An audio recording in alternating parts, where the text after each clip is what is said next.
In this video, I'm going to be doing a speech review for one of my clients. Now, this is a professional who actually 12 months ago, a year ago, was working in agriculture in Africa. He transitioned to England where he started to work in tech as a senior engineer. And he came to me because he wanted to be able to speak more confidently, more impactfully in his career. Get this, it's been 12 months. Now he is giving speeches in the UK on technology and AI. So in this video, we're going to be reviewing one of his latest performances. And you can come along for the ride to see what he did well, what you can learn from, and areas of improvement as well. This will be useful for you if you're a professional, even if you don't give speeches. There will be nuggets that you can use in meetings, in presentations, to dazzle your audience and all the stakeholders that you speak with. So let's get started. And today I'll be talking about AI assistant tools and the limitations of these tools. Watch what happens here. So this is the beginning of your speech. You're going through slides. You're not ready to begin. You're going through slides. So one of the things I preach is if you want to dazzle your audience, if you want to make a strong impression, the first 10 to 20 seconds are the most important because people are already judging you. So you want to start with power. You don't want to start looking for the right slides. You should have that ready already before you begin. You want to give the impression that you know what you're saying. You're not coming forward and fumbling with your microphone, looking for what direction to look in or what slide to begin with. No, you start strong and smoothly with power. Over the past few years, there has been a surge in AI assistant tools promising self-service analytics. Ask a question to say any question at all and get. I love that. I don't know if you could hear that, but it went, ask a question, any question. Those voice inflections, that's what's very useful for engaging your audience. As opposed to something like ask a question, any question, that's very monotonous. So you want to play with your voice, and this is something I feel you did very well along your performance. I know everybody wants that capability. Everybody does. Let's take a look at what happens here. This is something I like. Ask a question. So you start out here, and you're moving, the camera is going to catch up in a second. You move to this side of the room, and then you're walking back. That is great stage presence. So when you start your speech, you don't have to be stuck in one position. Use the full space. You're showing the audience that you are in control. You can go in any direction you want. No one can hide from you, really. People on the left will get some of you. People on the right will get some of your time. People in the center will get some of your time as well. So you move around to show confidence and stage presence. You're not a tree. Don't stay in one spot. Now, having said that, what happens next is an area for improvement. Look at what you do here. So you're facing the audience. You're moving around. Great stage presence. You're still facing your audience. You're moving around, looking in different directions at different people, and then boom, this is what happens next. And this happens quite a few times in your performance. You have your back completely turned to the audience, and this is something you want to avoid. Right now I'm speaking to you. I might want to share something on the screen, but I'm sideways. I don't have my back completely turned to you and speaking like this, pointing out things on the screen. So that's something you want to avoid, is having your back fully turned to your audience. Here is the truth about your career. It doesn't matter how smart you are, how hard you work, if you cannot speak confidently and with impact in meetings, presentations, with clients, in front of your team or department. I used to be shy. Now I teach professionals to speak confidently and with impact. This video is an invitation for you to book a free 30-minute call with me where I show you how I coach professionals to achieve exactly this. So book below and speak to you soon. And that's where I rest my speech. Thank you guys. Has anybody here ever used the Google Notebook LM? Has anyone here ever used the Notebook LLM? So you're asking questions of your audience. Very good, audience participation. more of this. And based on those questions, you can ask them, how did you feel? What did you think about the software? What was your experience like? So you're just getting the audience to participate more. Not too deeply because you still want to make your point, but a bit more of follow up on those questions. Very well done. In this next part, you're about to make a point about combining databases, and you are telling a story based on your job. Let's see how that sounds. I say this is because in my team, one of the junior developers had the same task, and they joined it on the patient ID, and they ended up with a wrong result. But So you said in your team, one of the junior developers had a task to do.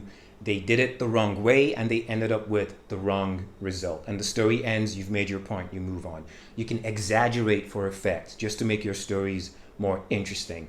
If this had gone to production, that could have been the end of the business. You're joking. Or if this had gone into production, that guy could have lost his job. Just something to make it a bit more dramatic, a bit more interesting. Or even if you don't exaggerate, what is the actual problem that would happen as a result of him doing the wrong thing? Would some patients be mistreated? Would customers not get the right service? What is the actual result in real life, aside from just a programming perspective, that would happen as a result of this mistake? But overall, great job on using stories from your life, from your job, to make your point. Now, at the start of the video, I commended you on your stage presence, on your movement. There are two ways you can move when you're given a speech or performance. One is to actually physically move around the room, move around the stage. That is how you started your speech. You moved to the right, you moved forward, you moved closer to your audience. So that's number one. You stopped doing that, you can do more of it. The second way you can move when you are given a speech is you're in one place, but your body movements, your hand gestures, your eye contact, your head, your stance, the way you position yourself in one place, even without moving around. Like as I'm speaking to you right now, I'm using gestures to emphasize my points. So let's take a look at how you do this in your video. Of how the data should be working, and they would correct you immediately. But if you're not giving them that context, explaining what or how you're generating that data, you're just shooting blind. So I think that was very strong. Obviously, you're holding the mic with one hand, but with the other, you're very powerful, you're very strong, you're using it. There are some people who make the mistake of holding the mic and then not moving anything else. They just speak like this all through their speech. I'm speaking about this and this, versus I'm speaking about this and this. So it's very important to use hand gestures, position yourself strongly, head held up high as you speak, not depressed, not shy, not downwards. So that's something you want to avoid. Very well done. Here is another area of improvement for you. We all get nervous from time to time. Sometimes you're not sure about what you want to say next, but don't verbalize. Don't let your audience know about any negative emotions that you're feeling, especially by sighing. Let's listen to what happens here. Let's watch and listen. Yeah. Yeah. Those sounds, you don't want to verbalize them. You don't want to make these sounds like you're failing, like you're not doing a great job. Like, oh, damn. You don't want to do those. Keep it to yourself, because the interesting thing about speeches or performances is many times your audience doesn't know that you're afraid or that you're stumbling unless you let them know with those kinds of sounds. When you're saying things like, oh, sorry, I just messed up, or you're just making utterances like, that's how you communicate to your audience that you're not doing as well as you hoped you would. My next commendation, the next thing that you did, which I love, is what we're about to watch next. Let's take a look at this very quickly. Let's say, for instance, Adams will know this very well, given Adams will know this very well. So that's someone in the audience that you've spoken to in the past. You're calling out people in the audience. This keeps them engaged. Beautiful work. Keep doing that. And you did this a few times in your speech. There was a different instance where you said, I was speaking with this gentleman earlier before my speech, and we spoke about how Microsoft locks you in. So as you're calling out these people, it encourages them to stay alert, to stay engaged with the words that you're sharing in front of them. Very well done. Be careful with your transitions going from one section of your speech to the next. You want to transition smoothly. So that brings topic A to a close, and we're going to move on to topic B, which is this. Let's take a look at one of your transitions and how you do this. That brings us to the last topic of the day. That brings us to the last topic of the day. You're pausing too much. There's too much of space between your words. You're about to forget what you want to say next, is what I suspect is happening there. So just be mindful of this. There are very simple phrases that you can use to transition from one section of your speech to the next. Moving on swiftly, that brings us to next, we're going to speak about. My next area of focus is. These are simple phrases which, if you memorize, you can use them in any speech, any performance, any presentation, any meeting that you have. Now, to wrap this up, let's take a look at the way you close your speech. I'm going to cue this up now. So, yeah, if at any First and foremost, if at any point, that's not a great start to end your speech. That's not a great start to your closing phrases. Keep the power. It's been a pleasure. Thank you so much for listening to my advice and my stories on this topic.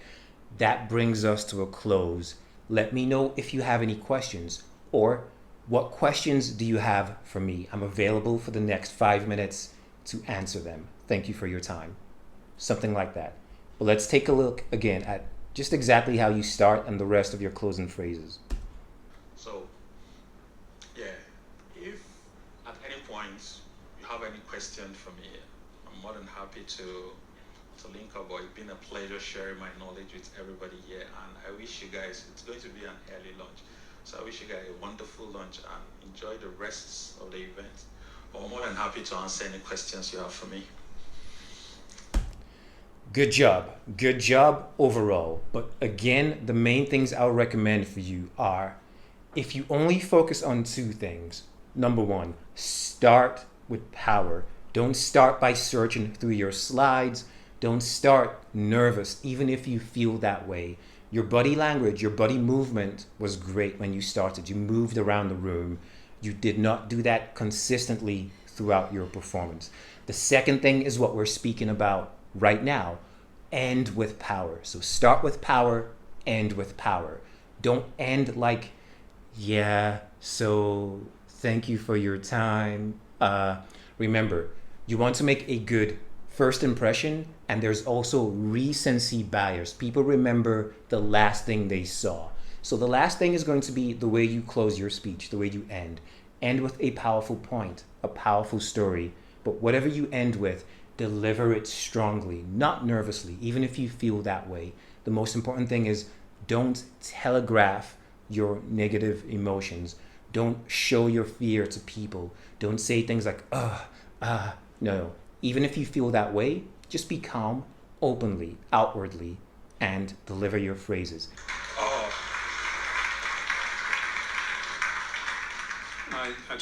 I love it. So the audience seemed to have loved it as well. They gave you a nice round of applause. This was one of your first big speeches, so well done. Even though I've given you so many points of recommendation, I think you did a great job. And especially for your first speech, it can only go up from here. So keep practicing, keep working on all the points that I've recommended, but also work in repeating your strengths. Don't forget about them. Your voice inflection, your hand gestures, your movement around the stage. Those were the things that you did well. So do more of that in your next performances. And I look forward to seeing it.